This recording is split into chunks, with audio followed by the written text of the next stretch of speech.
ఆడే ఉన్నాడు రాడు. శాసనసభ గేటు కూడా తాకనీయలేదు. మా గేటు తన్నుకుని వెళ్తాడు, తాకనేటువంటి ఇప్పుడు.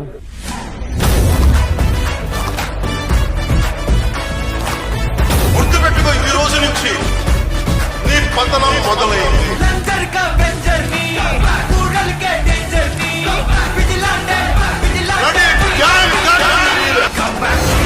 నీ క్రిమినల్ సామ్రాజ్యం పూల కొయ్యకపోతే నా పేరు పవన్ కళ్యాణ్.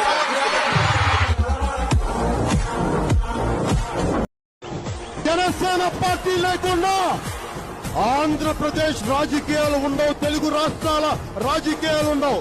తీసుకోండి నా మాట. मेरे साथ पवन है, मेरे साथ श्री पवन कल्याण जी. पवन कल्याण गारी नायकत्व. जय जनसेना.